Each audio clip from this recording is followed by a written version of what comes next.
Hello friends, Dhamus kitchen and blog પર તમારું સ્વાગત છે।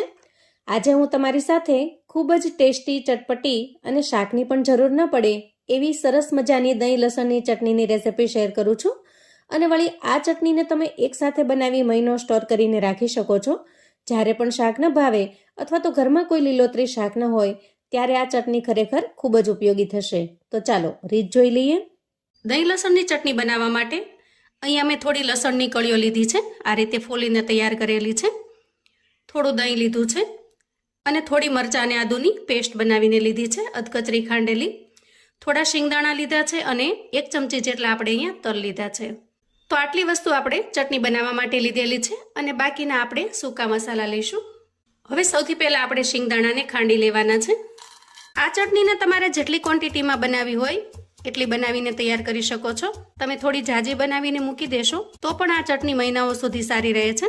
ખાસ કરીને ટેસ્ટમાં એકદમ મજેદાર હોવાથી તમે શાકની જગ્યાએ પણ આ ચટણીનો ઉપયોગ કરી શકો છો।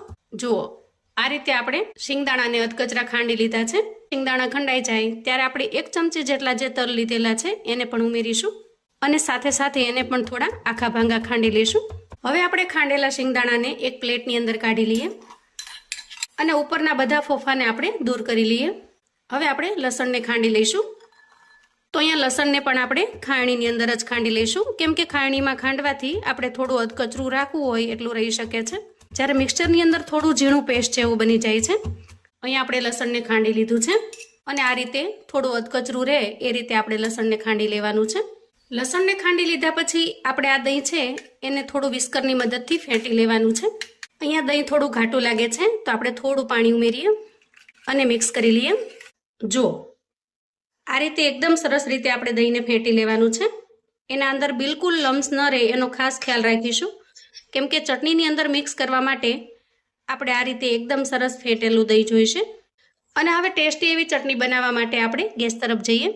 અહીંયા ગેસ ઓન કરી ગેસ ઉપર આપણે પેન મૂકી દીધું છે અને પેન થોડું ગરમ થાય એટલે ચટણી બનાવવા માટે એમાં તેલ ઉમેરી દઈએ। ચટણી બનાવવા માટે આજે હું શીંગતેલનો ઉપયોગ કરી રહી છું, કેમ કે શીંગતેલનો ટેસ્ટ ચટણીમાં ખૂબ જ સરસ લાગશે। તમારી પાસે ઘરમાં જે કાંઈ કુકિંગ ઓઇલ હોય એ તમે લઈ શકો છો, પણ જો શીંગતેલ હોય તો ખાસ શીંગતેલ વાપરવું। શીંગતેલનો ઉપયોગ કરવાથી ચટણી ખૂબ સરસ ટેસ્ટી એવી બને છે। તો અંદાજે માપથી જોઈએ તો મેં અહીંયા 3 ચમચા જેટલું તેલ લીધેલું છે। આ ચટણીમાં થોડું ચડિયાતું તેલ વપરાય છે, કેમ કે ચટણી લાંબા સમય સુધી સારી રાખવા માટે તેલ પ્રિઝર્વેટિવનું કામ કરે છે। હવે જુઓ, તેલ થોડું ગરમ થઈ જાય એટલે આપણે એમાં 5 ચમચી જેટલી હિંગ ઉમેરીશું અને સાથે સાથે આદુ મરચાંની પેસ્ટ ઉમેરીશું અને ત્યાર પછી ખાંડીને તૈયાર કરેલું લસણ ઉમેરીશું। હવે લસણને આપણે તેલની અંદર સારી રીતે સાંતળી લેવાનું છે। ગેસની ફ્લેમને આપણે અહીંયા એકદમ ધીમી રાખીશું અને લસણનું કાચાપણું દૂર થાય ત્યાં સુધી આપણે એને સાંતળી લેવાનું છે। લસણ થોડું સતળાઈ જાય એટલે આપણે શિંગદાણા અને તલનો જે ભૂકો કરેલો છે એને ઉમેરી દઈએ અને ગેસની એકદમ લો ફ્લેમ ઉપર આપણે એને પાકવા દઈએ। હવે જ્યાં સુધીમાં લસણ સતળાઈ જાય ત્યાં સુધીમાં આપણે અહીંયા સૂકા મસાલા કરી લઈએ। સૌથી પહેલાં આપણે અહીંયા 2 ચમચી જેટલું લાલ મરચું લઈશું, કેમ કે આ ચટણી જો થોડી સ્પાઇસી હશે તો જ સારી લાગશે ટેસ્ટમાં। અને અડધી ચમચી જેટલું આપણે અહીંયા કાશ્મીરી લાલ મરચું લઈશું। કાશ્મીરી લાલ મરચાંથી ચટણીનો કલર ખૂબ સરસ આવે છે, પણ તમારી પાસે જો અવેલેબલ ન હોય તો તમે સિમ્પલ આપણે જે રૂટીનમાં લાલ મરચું વાપરતા હોઈએ એ લઈ શકો છો। સ્વાદ પ્રમાણે મીઠું ઉમેરીશું, 5 ચમચી જેટલી હળદર લઈશું અને 1 મોટી ચમચી ભરી અને ધાણા જીરું પાવડર લઈશું। ધાણા જીરું પાવડરનું પ્રમાણ થોડું વધારે એટલા માટે રાખીશું કે એનાથી ગ્રેવી એકદમ સરસ ઘટ બનીને તૈયાર થશે। એકદમ ચપટી જેટલો, માત્ર 5 ચમચી જેટલો આપણે અહીંયા ગરમ મસાલો લઈશું, પણ તમારે જો ગરમ મસાલો ન ઉમેરવો હોય તો તમે સ્કીપ પણ કરી શકો છો। અને હવે આ બધા જ મસાલાને આપણે પહેલા સારી રીતે મિક્સ કરી લેવાના છે અને ત્યાર પછી એમાં થોડું પાણી નાખી અને આપણે ઘોળ જેવું બનાવી લેવાનું છે। જુઓ, આ રીતે આપણે સૂકા મસાલા તૈયાર કરી લીધા છે। હવે અહીંયા જુઓ, લસણ છે એ ધીરે ધીરે બ્રાઉન કલરનું થવા લાગ્યું છે। આ રીતે આપણે અંદાજે 2 થી 3 મિનિટ માટે લસણને તેલની અંદર સારી રીતે સાંતળી લેવાનું અને આ થોડું બ્રાઉન કલરનું થાય ત્યાર પછી આપણે તૈયાર કરેલા મસાલાને ઉમેરી દઈએ અને સારી રીતે મિક્સ કરી લઈએ। આ ચટણીને આપણે હવે સારી રીતે ઉકળવા દેવાની છે, જ્યાં સુધી એના અંદરનું બધું જ પાણી દૂર ન થાય ત્યાં સુધી આપણે એને પાકવા દઈશું। તો અહીંયા ગેસની એકદમ ધીમી ફ્લેમ રાખી અને આપણે ચટણીને પાકવા દઈએ। આમ કરવાથી એના અંદરનો બધો જ પાણીનો ભાગ ધીરે ધીરે દૂર થઈ જશે।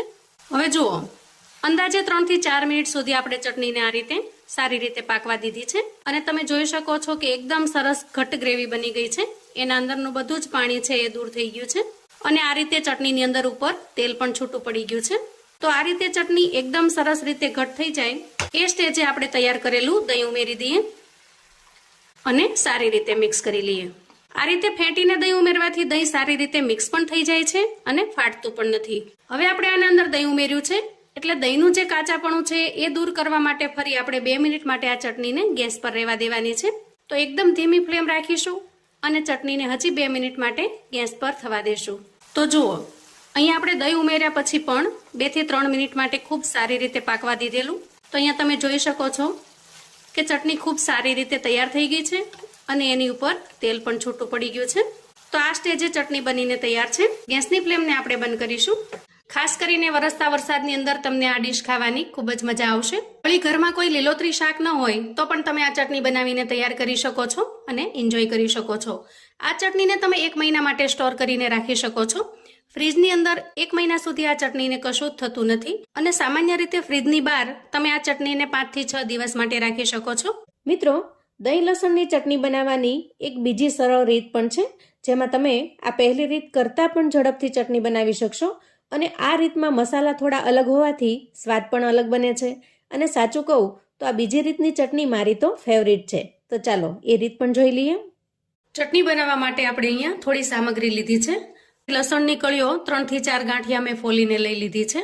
1 ચમચી જેટલું અહીંયા આખું જીરું લીધું છે અને થોડા અહીંયા સફેદ તલ લીધા છે. અંદાજે 2 ચમચી જેટલા અહીંયા મેં લીલા ધાણા લીધા છે. 1 ચમચી જેટલું નાળિયેરનું ખમણ લીધું છે અને એક નાની વાટકી જેટલા સિંગદાણા લીધા છે. તો ચાલો હવે આપણે ગેસ તરફ જઈએ. નોનસ્ટિક પેન લઈશું અને ગેસ ઓન કરીશું અને હવે ગેસની ફ્લેમને અહીંયા મીડિયમ રાખતા આપણે બધા જ મસાલાને એડ કરીએ. તો સૌથી પહેલા લીલા ધાણાને એડ કરીશું અને ત્યાર પછી અહીંયા જીરું એડ કરીશું અને ત્યાર પછી એડ કરીશું આપણે સિંગદાણા. અહીંયા તમે નોનસ્ટિક પેનની જગ્યાએ જાડા તળિયાની કડાઈનો પણ ઉપયોગ કરી શકો છો. ખાસ તો આપણે એ વાતનો ખ્યાલ રાખવાનો છે કે મસાલા શેકતી વખતે તળિયે બળી ન જાય. મીડિયમ કરતાં થોડી ઓછી એવી ધીમી ફ્લેમ રાખી અને આપણે આ મસાલાને શેકી લેવાના છે. હવે જો આ રીતે થોડું જીરું, ધાણા અને સિંગદાણા શેકાઈ જાય પછી આપણે એમાં લસણને એડ કરીશું. આવી રીતે સૂકા મસાલાને જ આપણે શેકી લેવાના છે અને ત્યાર પછી આપણે તલને એડ કરી દઈએ. તલ એકદમ ઝડપથી શેકાઈ જાય છે એટલા માટે આપણે એને છેલ્લે એડ કર્યા છે. આ રીતે બનાવવાથી ચટણીને તમે લાંબા સમય સુધી સ્ટોર કરીને રાખી શકો છો. જુઓ હવે આ બધા જ મસાલા સારી રીતે શેકાઈ ગયા છે. અહીંયા ગેસની ફ્લેમને આપણે બંધ કરીશું. ગેસની ફ્લેમને બંધ કર્યા પછી આપણે એમાં નાળિયેરનું ખમણ ઉમેરીશું. તો એકદમ ટેસ્ટી અને ખૂબ જ મજેદાર એવી ચટણી બનીને તૈયાર થાય છે. અને એક વખત મિત્રો જો તમે આ રીતે ચટણી બનાવશો તો હંમેશા તમારા ઘરમાં તમે બનાવીને સ્ટોર કરીને રાખશો. કેમ કે જ્યારે પણ તમને કોઈ સબ્જી ભાવતી નથી અથવા તો ખાવાનું ભાવતું નથી તો ફટાફટથી આ ચટણી કાઢી અને તમે એન્જોય કરી શકો છો. અને ગેરંટી છે મિત્રો કે આ ચટણી તમને ચોક્કસથી ભાવશે. હવે આ બધી જ વસ્તુને આપણે એક પ્લેટની અંદર કાઢી લઈએ જેથી કરીને એ ઝડપથી ઠંડી થઈ જશે. હવે જુઓ બધું જ એકદમ સરસ ઠંડુ થઈ જાય ત્યારે આપણે એક મિક્સર જાર લઈશું અને બધી વસ્તુને આપણે જારની અંદર ટ્રાન્સફર કરીશું. આ બધી જ વસ્તુને આપણે એકદમ ઝીણી નથી પીસવાની, થોડી દરદરી રાખવાની છે. તો આ રીતે ઢાંકણ ઢાંકી અને દરદરું મિશ્રણ બનાવી લઈએ. આ રીતે થોડી દરદરી રહે એ રીતે આપણે પીસી લીધી છે, એટલે કે થોડી ઘણી આખી ભાંગી રહે એ રીતે પીસવાની છે. હવે આપણે આ મિશ્રણને એક બાઉલની અંદર કાઢી લઈએ. અહીંયા આપણે લસણને મસાલા ભેગું શેકી લીધું છે જેથી કરીને લસણની અંદર જે કાચાપણું લાગે છે એ દૂર થઈ જાય છે. તો હવે તૈયાર થયેલા મિશ્રણને આપણે સાઈડ પર મૂકીશું અને આગળની તૈયારી કરીએ. હવે આપણે એક મિક્સિંગ બાઉલ લઈશું અને એમાં અંદાજે 3 ચમચી જેટલું લાલ મરચું પાવડર એડ કરીશું. મરચું છે એ બહુ તીખું પણ નહીં અને સાવ મોળું પણ નહીં એવું લીધું છે. જો બહુ તીખું મરચું હોય તો ચટણી થોડી સ્પાઇસી થશે. અને અહીંયા અડધી કરતાં પણ ઓછી એટલી ચમચી ભરી અને હું હળદર લઉં છું. 1 ચમચી ભરી અને અહીંયા ધાણા જીરું પાવડર એડ કરીશું અને સ્વાદ પ્રમાણે મીઠું એડ કરીશું. હવે આ સ્ટેજે 2 ચપટી ભરી અને હું ગરમ મસાલો એડ કરું છું. તમને જો ગરમ મસાલો ન ફાવે તો તમે સ્કીપ કરી શકો છો. હવે આપણે આ મિશ્રણની અંદર 4 થી 5 ચમચી જેટલું પાણી નાખીશું અને એકદમ સરસ ગોળ બનાવી લઈશું. અને આ સૂકા મસાલા એકદમ સરસ આરામથી મિક્સ થઈ જાય છે. જો તે ચટણી બનાવતા પણ તમને બિલકુલ વાર નહીં લાગે. જો તમારી પાસે લસણ ફોલેલું હશે તો તમે ઝડપથી માત્ર 5 મિનિટમાં જ આ ચટણી બનાવીને તૈયાર કરી શકશો. હવે જુઓ, અહીંયા મારી પાસે મોળું દહીં પડ્યું છે, એટલે મેં 4 થી 5 ચમચી જેટલું દહીં લીધું છે. તમારી પાસે જો મોળું દહીં ન હોય અને ખાટું દહીં હોય તો તમારે માત્ર 2 ચમચી લેવાનું છે. નહીં તો શું થશે કે ચટણીમાં એકદમ ખટાશ આવી જશે અને પછી વધારે પડતી ખાટી ચટણી પણ આપણને નહીં ભાવે. જો આ રીતે એકદમ સરસ ફેંટીને મેં તૈયાર કરી લીધું છે. હવે અહીંયા ગેસ ઓન કરી અને મેં કડાઈ મૂકી છે અને એમાં આપણે 1 મોટા ચમચા જેટલું તેલ એડ કરીશું. ત્યાં તેલનું પ્રમાણ થોડું વધારે હશે તો ચટણી લાંબા સમય સુધી સારી રહેશે, કેમ કે તેલ છે એ પ્રિઝર્વેટિવનું કામ કરે છે. તમારે જો ઇન્સ્ટન્ટ ઉપયોગમાં લેવાની હોય તો અહીંયા તમે થોડું ઓછું તેલ પણ લઈ શકો છો. તેલ ગરમ થઈ જવા આવ્યું છે તો અહીંયા 2-4 લસણની કળીઓને મેં ઝીણી ઝીણી સમારી લીધી છે. આનાથી ચટણીનો લુક ખૂબ સરસ આવશે અને ટેસ્ટ પણ લાજવાબ બને છે. એને એડ કરી દઈએ અને ત્યાર પછી ઉમેરીશું અહીંયા 2 ચપટી જેટલી હિંગ. લસણની કળીઓ થોડી સરસ બ્રાઉન થઈ ગઈ છે. આ સ્ટેજે આપણે ઉમેરીશું તૈયાર કરેલું મિશ્રણ અને અહીંયા ઉમેરું છું કાશ્મીરી લાલ મરચું 1 ચમચી ભરીને. આ રીતે કાશ્મીરી લાલ મરચું એડ કરવાથી કલર ખૂબ સરસ આવે છે. મિશ્રણને આપણે પાણીથી બનાવ્યું હોવાથી થોડી વાર માટે સાંતળી લઈએ, જેથી કરીને તેલ એકદમ સરસ છૂટું પડી જશે. આ રીતે થોડું સતળાઈ જાય એટલે આપણે તૈયાર કરેલું દહીં એમાં એડ કરી દઈએ અને સારી રીતે મિક્સ કરી લઈએ. હવે અહીંયા જુઓ, મિશ્રણમાંથી તેલ છૂટું પડી ગયું છે જુઓ, અને દહીં પણ સારી રીતે પાકી ગયું છે. આ સ્ટેજે આપણે ગ્રાઇન્ડ કરીને તૈયાર કરેલા સૂકા મસાલાને એડ કરી દઈએ અને સારી રીતે મિક્સ કરી દઈએ. તો આ રીતે ચટણી બનાવીને તૈયાર કરશો મિત્રો તો શાકની પણ જરૂર નહીં પડે અને 2ની જગ્યાએ 4 રોટલી ખવાઈ જાય એટલી સરસ ટેસ્ટી બનીને તૈયાર થાય છે. તો જુઓ, આ રીતે આપણે મિક્સ કરી લીધું છે અને અહીંયા તમે જોઈ શકો છો કે તેલ પણ છૂટું પડી ગયું છે. તો આ સ્ટેજે આપણે ગેસની ફ્લેમને બંધ કરીશું અને ચટણીને સર્વ કરી લેશું. તો તૈયાર છે એકદમ ટેસ્ટી એવી ચટણી. રોટલી, ભાખરી કે રોટલાની સાથે એકદમ સરસ કોમ્બિનેશન થાય છે. વળી તમે આ ચટણીને પાવની સાથે અથવા તો બ્રેડની સાથે પણ ખાઈ શકો છો. લાંબી મુસાફરીમાં જવાનું હોય અથવા તો પ્રવાસ પિકનિકમાં જવાનું હોય તો આ ચટણી બનાવીને તમે લઈ જઈ શકો છો. ફ્રીજ વગર 3 થી 4 દિવસ અને ફ્રીજની અંદર લગભગ 15 દિવસ જેવી આ ચટણી સારી રહે છે. તો આ ચટણી એકદમ ઝડપથી બનીને તૈયાર થાય છે અને સ્વાદમાં એકદમ લાજવાબ લાગે છે, જેથી કરીને તમને વારંવાર બનાવીને તૈયાર કરવાનું મન થશે. તો આવું અવનવું જાણવા માટે અને મને સપોર્ટ કરવા માટે ચેનલ પર જો તમે નવા છો તો પ્લીઝ ચેનલને સબસ્ક્રાઈબ કરજો. વિડીયો ગમે તો લાઈક અને શેર કરજો. તમારા સગા સંબંધી મિત્રોને પણ આપણી આજની એકદમ ટેસ્ટી એવી દહીં લસણની ચટણીની રેસિપી ચોક્કસથી મોકલી આપજો, જેથી એ લોકો પણ બનાવીને તૈયાર કરી શકે, એન્જોય કરી શકે અને એના પરિવારને પીરસી શકે.